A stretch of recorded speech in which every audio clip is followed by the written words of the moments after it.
Welcome to IGNOU Pointers. So IGNOU admission of July 2026 session currently open ആണ്. So IGNOU അഡ്മിഷനുമായിട്ട് ബന്ധപ്പെട്ടുള്ള ഒരുപാട് ഡൗട്ട്സിനുള്ള ഒരു ഉത്തരം കൂടിയായിരിക്കും ഈ ഒരു വീഡിയോ. സോ നമ്മൾ അഡ്മിഷൻ്റെ പ്രൊസീജിയറും എങ്ങനെയാണ് നമ്മൾ കോഴ്സ് സെലക്ട് ചെയ്യേണ്ടത്, പിന്നെ അഡ്മിഷൻ എടുക്കുമ്പോൾ ശ്രദ്ധിക്കേണ്ട കുറച്ച് കാര്യങ്ങളും മുന്നോട്ടുള്ള ചില പ്രൊസീജിയേഴ്സിനെ കുറിച്ചുള്ള ഹിൻറ്റ് കൂടിയാണ് ഈ വീഡിയോയിൽ നമ്മൾ പ്രൊവൈഡ് ചെയ്യുന്നത്. അതേപോലെ തന്നെ നിങ്ങൾ IGNOയിൽ അഡ്മിഷൻ എടുക്കാൻ ആഗ്രഹിക്കുന്ന ഒരാളാണ്, ഏതെങ്കിലും ഒരു പർട്ടിക്കുലർ കോഴ്സിനെ കുറിച്ച് നിങ്ങൾക്ക് വളരെ ഡീറ്റെയിൽഡ് ആയിട്ട് അറിയണമെന്ന ആഗ്രഹമുണ്ട്, അല്ലെങ്കിൽ അഡ്മിഷൻ്റെ പ്രൊസീജിയറുമായിട്ട് ബന്ധപ്പെട്ട എന്തെങ്കിലും ഡൗട്ട്സ് ഉണ്ടെങ്കിൽ തീർച്ചയായിട്ടും അത് കമൻറ്റ് ബോക്സിൽ രേഖപ്പെടുത്താവുന്നതാണ്. ഇനി നമ്മളോട് ഡയറക്റ്റ് സംസാരിക്കണം, അല്ലെങ്കിൽ നിങ്ങളുടെ കോഴ്സ് സ്പെസിഫിക് ആയിട്ട് മറ്റെന്തെങ്കിലും കാര്യങ്ങൾ കുറച്ചും കൂടി ഡീറ്റെയിൽഡ് ആയിട്ട് ചോദിച്ചറിയണം എന്നൊക്കെ ഉണ്ടെങ്കിൽ നമ്മുടെ വാട്സപ്പ് നമ്പർ പ്രൊവൈഡ് ചെയ്തിട്ടുണ്ട്. അപ്പോൾ തീർച്ചയായിട്ടും നിങ്ങൾക്ക് ആ വാട്സപ്പ് നമ്പറിൽ നിങ്ങളുടെ ഡൗട്ട് എന്താണോ അത് കൃത്യമായിട്ട് വോയിസ് മെസ്സേജ് ആയിട്ടോ ടെക്സ്റ്റ് മെസ്സേജ് ആയിട്ടോ നമുക്ക് സെൻഡ് ചെയ്യാവുന്നതാണ്. കമൻറ്റ്സ് രേഖപ്പെടുത്തി കഴിഞ്ഞാലും ഒരു 24 hours അല്ലെങ്കിൽ എത്രയും പെട്ടെന്ന് അതിന് റിപ്ലൈ തരാൻ ശ്രമിക്കുന്നതാണ്. സോ ഇപ്പോൾ ജൂലൈ 2026 അഡ്മിഷൻ സെഷൻ ഓപ്പൺ ആണ്. 15th July ആണ് ലാസ്റ്റ് ഡേറ്റ് എന്ന് പറയുന്നത്. പലപ്പോഴും ഈ ലാസ്റ്റ് ഡേറ്റ് എക്സ്റ്റെൻഡ് ആവാറുണ്ട്, എങ്കിൽ പോലും എത്രയും പെട്ടെന്ന് അഡ്മിഷൻ്റെ പ്രൊസീജിയർ കംപ്ലീറ്റ് ചെയ്യുന്നതാണ് ഏറ്റവും നല്ല തീരുമാനം എന്ന് പറയുന്നത്. ഓക്കെ, സോ IGNOയിൽ അഡ്മിഷൻ എടുക്കാൻ വേണ്ടിയിട്ട് നിങ്ങൾ ജസ്റ്റ് IGNOയുടെ സൈറ്റിലേക്ക് വരിക. അവിടെ അപ്ലൈ ഫോർ ODL പ്രോഗ്രാം, അതേപോലെ തന്നെ അപ്ലൈ ഫോർ ഓൺലൈൻ പ്രോഗ്രാം എന്ന് പറഞ്ഞ് അഡ്മിഷൻ എന്ന സെക്ഷനിൽ നിങ്ങൾക്ക് 2 ലിങ്ക്സ് കാണാം.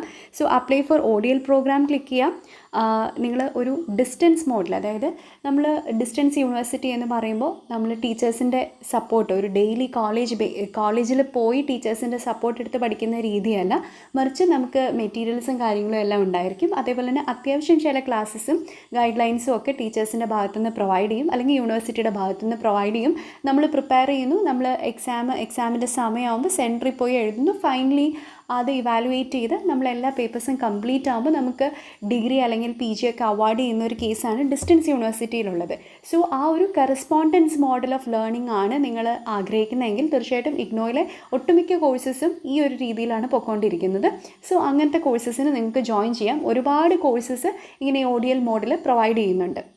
അതേസമയം ഇപ്പോൾ ഈ കഴിഞ്ഞ വർഷങ്ങളിലൊക്കെ ആയിട്ട് ഒരുപാട് കോഴ്സസ് ഓൺലൈൻ മോഡിലും പ്രൊവൈഡ് ചെയ്യുന്നുണ്ട്. അപ്പോൾ നിങ്ങൾക്ക് ഓൺലൈനായിട്ട് ക്ലാസ്സസും മെറ്റീരിയലും ഓൺലൈനിൽ അസൈൻമെൻറ്റ് സബ്മിഷനുള്ള ഓപ്ഷനും കാര്യങ്ങളും ഒക്കെ ആയിട്ടുള്ള ഒരു രീതിയാണ് ഓൺലൈൻ മോഡ് ഓഫ് ലേണിങ്ങിൽ IGNOയിൽ ഫോളോ ചെയ്തുകൊണ്ടിരിക്കുന്നത്.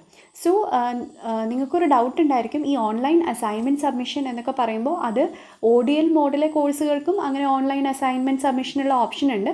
പക്ഷേ ഈ ഓൺലൈൻ കോഴ്സസ് എന്ന് പറയുമ്പോൾ ഒന്നും കൂടി ഓൺലൈൻ വേയിലാണ് ഒരു എഡ്യൂക്കേഷൻ്റെ പ്രൊസീജിയേഴ്സ് നടന്നു പോകുന്നത് എന്നതാണ് അതിനെ വ്യത്യസ്തപ്പെടുത്തി നിർത്തുന്ന ഒരു കാര്യം എന്ന് പറയുന്നത്. സോ ഓൺലൈനിൽ ചില കോഴ്സസ് അവൈലബിൾ ആണ്. ഇപ്പോൾ for example MA English online mode നിങ്ങൾക്ക് എടുക്കാം, അതേപോലെ തന്നെ MA ഇംഗ്ലീഷ് ODL മോഡും എടുക്കാം. അത് നിങ്ങളുടെ പേഴ്സണലായിട്ടുള്ളൊരു ചോയ്സാണ്. അല്ലെങ്കിൽ നിങ്ങൾക്ക് ഓൺലൈനിൽ ക്ലാസ്സസ് വേണോ, അല്ലെങ്കിൽ ഓൺലൈനിലാണോ നിങ്ങളുടെ പ്രൊസീജിയേഴ്സ് പോകേണ്ടത് എന്ന നിങ്ങളുടെ തീരുമാനത്തിൻ്റെ അടിസ്ഥാനത്തിൽ ചെയ്യാൻ പറ്റുന്ന ഒരു കാര്യമാണ്.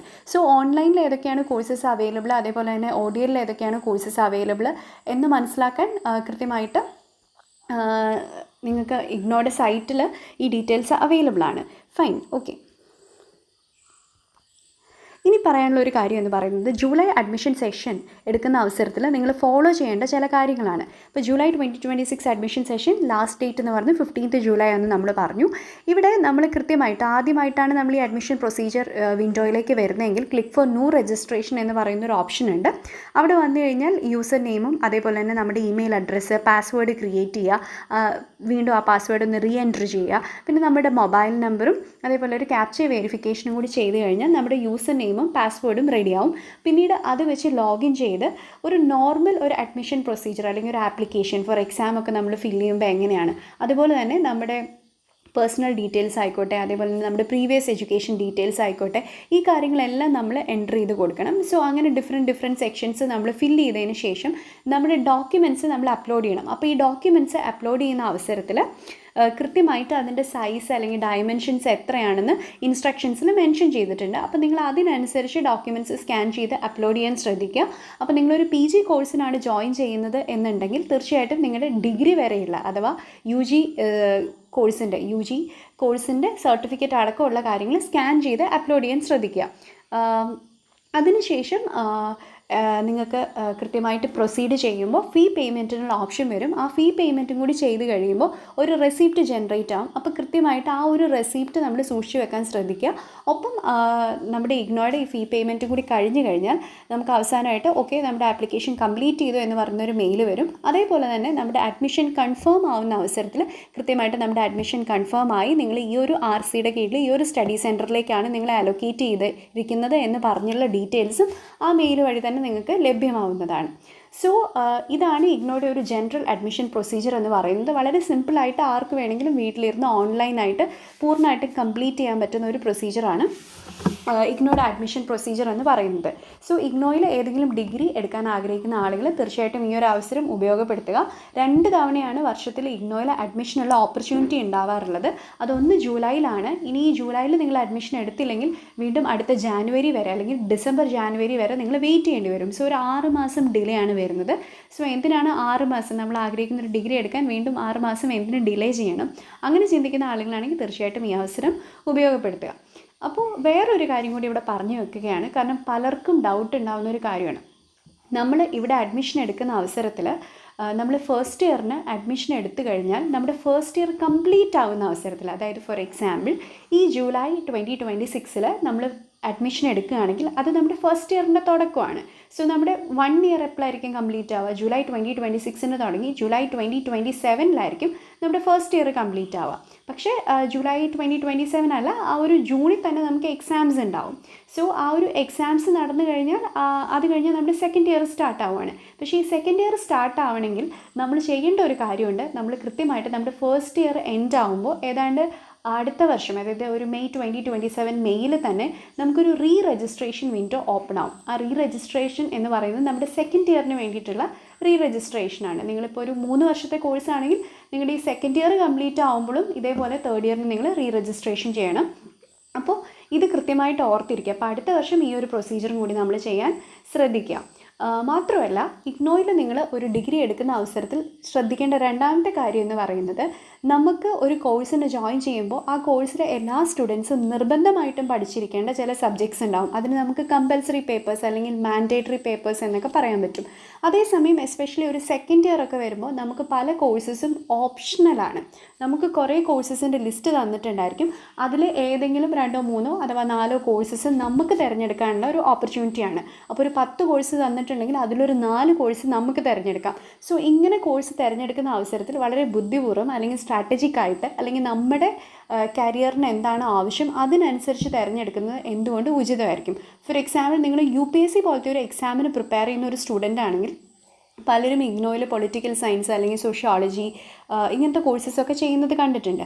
അപ്പോൾ അങ്ങനെ ചെയ്യുന്ന സ്റ്റുഡൻസ് അവർക്ക് UPSC എക്സാമിന് ഈ പറയുന്ന സബ്ജക്ട്സ് പലതും വരാറുണ്ട്. അവർ UPSC എക്സാമിൽ തന്നെ അവർക്ക് 2 പേപ്പർ ഒരു പർട്ടിക്കുലർ സബ്ജക്റ്റ് അവർ ചൂസ് ചെയ്ത് എഴുതുന്നതാണ്. അപ്പോൾ അത് പലപ്പോഴും ഈ പൊളിറ്റിക്കൽ സയൻസ് സോഷ്യോളജി ആയിരിക്കാം. അതുകൊണ്ടാണ് അവർ വന്ന് സോഷ്യോളജി പൊളിറ്റിക്കൽ സയൻസും ഇഗ്നോയിൽ എടുക്കുന്നത്. സോ ആ പേപ്പറിൽ ഏത് ടോപ്പിക്സ് ആണോ കൂടുതൽ ചോദിക്കുന്നത് ആ ടോപ്പിക്സ് വരുന്ന സബ്ജക്റ്റ് ഇഗ്നോ പ്രൊവൈഡ് ചെയ്യുന്നുണ്ടെങ്കിൽ നിങ്ങൾക്ക് നിങ്ങളുടെ ഓപ്ഷണൽ സബ്ജക്റ്റായിട്ട് അതെടുക്കാം.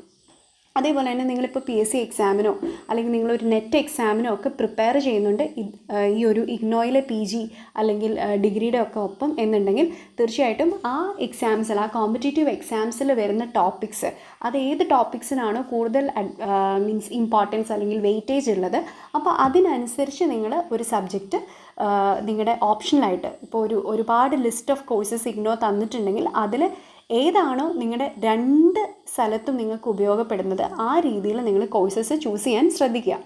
സോ ഇങ്ങനെ ഏത് കോഴ്സാണ് എടുക്കേണ്ടത് എന്നതിനെ പറ്റിയും നിങ്ങൾക്ക് സംശയങ്ങളുണ്ടെങ്കിൽ തീർച്ചയായിട്ടും കമൻറ്റ് ബോക്സിൽ രേഖപ്പെടുത്താവുന്നതാണ്. പിന്നെ ചില സബ്ജക്ട്സ് നമുക്ക് ഈസി ആയിരിക്കും, ചില സബ്ജക്ട്സ് നമുക്ക് ടീച്ചേഴ്സ് ആരെങ്കിലും പറഞ്ഞു തന്നെങ്കിൽ മാത്രമേ നമുക്ക് കവർ ചെയ്യാൻ പറ്റൂ, അല്ലെങ്കിൽ നമുക്ക് ഒരുപാട് സപ്പോർട്ട് പുറത്തുനിന്ന് വേണം. അപ്പോൾ ഇഗ്നോ ഒരു ഡിസ്റ്റൻസ് യൂണിവേഴ്സിറ്റിയാണ്. അപ്പോൾ നിങ്ങൾക്ക് അങ്ങനെ ഒരുപാട് ക്ലാസ്സസ് അവൈലബിൾ ആയിരിക്കില്ല. അപ്പോൾ അങ്ങനെ വരുമ്പോൾ ഞാൻ ഈ ഒരു പർട്ടിക്കുലർ സബ്ജക്റ്റ് എടുത്തു കഴിഞ്ഞാൽ കുറച്ച് ബുദ്ധിമുട്ടാവും എന്ന് തോന്നുന്ന ആളുകൾ അവിടെ ഒരു സ്ട്രാറ്റജി യൂസ് ചെയ്ത് അത്യാവശ്യം നിങ്ങൾക്ക് തന്നെ കവർ ചെയ്യാൻ പറ്റുന്ന ഒരു സബ്ജക്റ്റ് എടുക്കുന്നതും ഒരു നല്ലൊരു ഓപ്ഷൻ തന്നെയാണ്. സോ അത് ഓരോരുത്തരുടെയും മീൻസ് അവർക്ക് പഠിക്കാൻ ഇഷ്ടമുള്ളത് ഏതാണ്, അവർക്ക് ഡിഫിക്കൽട്ട് ഏതാണ്, അവരുടെ മുന്നോട്ടുള്ള കരിയറിന് ആവശ്യമായിട്ടുള്ള കാര്യം ഏതാണ്, ഏത് പഠിക്കുന്നതായിരിക്കും ഒരു ബെറ്റർ കോമ്പിനേഷൻ ഓഫ് സബ്ജക്ട്സ്, ഇങ്ങനെ ഒരുപാട് കാര്യങ്ങളെ ആശ്രയിച്ചാണ് ഇരിക്കുന്നത്. ഇപ്പോൾ എസ്പെഷ്യലി ഒരു ആർട്സ് കോഴ്സ്, ഇപ്പോൾ സോഷ്യോളജി ആയിക്കോട്ടെ, ഇംഗ്ലീഷ് ആയിക്കോട്ടെ, പൊളിറ്റിക്കൽ സയൻസ് ആയിക്കോട്ടെ, പബ്ലിക് അഡ്മിനിസ്ട്രേഷൻ ആയിക്കോട്ടെ, ഇങ്ങനത്തെയൊക്കെ സബ്ജക്ട്സിന് നിങ്ങൾക്ക് ഇത്തരത്തിലുള്ള ഡൗട്ട്സ് ഉണ്ടെങ്കിൽ തീർച്ചയായിട്ടും അത് കമൻറ്റ് ബോക്സിൽ രേഖപ്പെടുത്തുക. അതേപോലെ തന്നെ ഏതെങ്കിലും ഒരു പെർട്ടിക്കുലർ കോഴ്സിനെ കുറിച്ചുള്ള ഫുൾ ഡീറ്റെയിൽസ് ഡീകോഡ് ചെയ്യണമെന്ന് നിങ്ങൾ ആഗ്രഹിക്കുന്നുണ്ടെങ്കിൽ അതും കമൻറ്റ് ബോക്സിൽ പറയാവുന്നതാണ്. തീർച്ചയായിട്ടും ആ കോഴ്സിനെക്കുറിച്ച് ഡീറ്റെയിൽഡ് ആയിട്ടുള്ള വീഡിയോ നമ്മൾ ചെയ്യുന്നതാണ്. ഇനി പല കോഴ്സസിലും പ്രൊജക്റ്റ് വർക്ക് വരാറുണ്ട്. അപ്പോൾ ഈ പ്രൊജക്റ്റ് വർക്ക് എന്ന് പറയുന്ന ചില കോഴ്സസിൽ അത് മാൻഡേറ്ററി ആണ്, അല്ലെങ്കിൽ കമ്പൽസറി ആയിട്ട് എല്ലാവരും ചെയ്യണം. അതേപോലെ തന്നെ ചില കോഴ്സസിൽ അത് കമ്പൽസറി അല്ല, നിങ്ങൾക്ക് ഈ ഒരു പ്രൊജക്റ്റ് വർക്കിന് പകരം ഒരു തിയറി കോഴ്സ് ചെയ്താൽ മതിയാവും. സോ അപ്പോൾ നിങ്ങൾ പ്രൊജക്റ്റ് വർക്ക് ചെയ്യാൻ വില്ലിംഗ് ആണോ അല്ലയോ, അഥവാ നിങ്ങൾക്കൊരു തിയറി പഠിക്കുന്നതാണോ കംഫർട്ടബിൾ, ഇങ്ങനത്തെ കാര്യം നോക്കി നിങ്ങൾ അവിടെയും കെയർഫുള്ളായിട്ട് സെലക്ട് ചെയ്യാം. അതർവൈസ് അത് നിങ്ങൾക്ക് പിന്നീട് ഒരു ബുദ്ധിമുട്ടായി മാറും. സോ പ്രൊജക്റ്റ് എടുക്കണോ അതേപോലെ തന്നെ ഒരു തിയറി പേപ്പർ എടുക്കണോ, ആ ഡിസിഷനെക്കുറിച്ച് നിങ്ങൾക്ക് സംശയങ്ങളുണ്ടെങ്കിൽ അതും രേഖപ്പെടുത്താവുന്നതാണ്. So from our side whatever doubts you are having, we will try to solve them. We are a team of teachers or mentors who can actually help you to select subjects in such a way that it won't hinder your further preparation. അപ്പോൾ നമ്മൾ പലരും ഈ ഒരു വീഡിയോയിലൂടെ convey ചെയ്യാൻ ആഗ്രഹിക്കുന്നത്, നിങ്ങൾക്ക് എന്തെങ്കിലും ഇഗ്നോയുമായിട്ട് ബന്ധപ്പെട്ടിട്ടുള്ള ഡൗട്ട്സ് ഉണ്ടെങ്കിൽ തീർച്ചയായിട്ടും അത് നമുക്ക് സോൾവ് ചെയ്യുന്നതിൽ സന്തോഷം മാത്രമേ ഉള്ളൂ. And we will try to solve it in 24 hours. Okay, so ഇതാണ് ഇഗ്നോ അഡ്മിഷനുമായിട്ട് ബന്ധപ്പെട്ട് ഇൻ ജനറൽ പറയാനുള്ളത്. So please subscribe to the channel for more IGNOU University related updates. This is IGNOU Pointers. Please make sure you are also sharing this channel to other people who are enrolled in IGNOU or who is going to enroll in IGNOU University and wants to know updates regarding the IGNOU University. നമ്മൾ വേറെയും കുറച്ച് videos especially IGNOU project വർക്കുമായിട്ട് ബന്ധപ്പെട്ടും അല്ലെങ്കിൽ ഇഗ്നോയിൽ ഉള്ള സ്റ്റുഡൻസിൻ്റെ common ഡൗട്ട്സുമായിട്ട് ബന്ധപ്പെട്ടും videos upload ചെയ്തിട്ടുണ്ട്. So നിങ്ങൾക്ക് തീർച്ചയായിട്ടും ആ വീഡിയോസും വാച്ച് ചെയ്യാവുന്നതാണ്. So subscribe to the channel and thank U.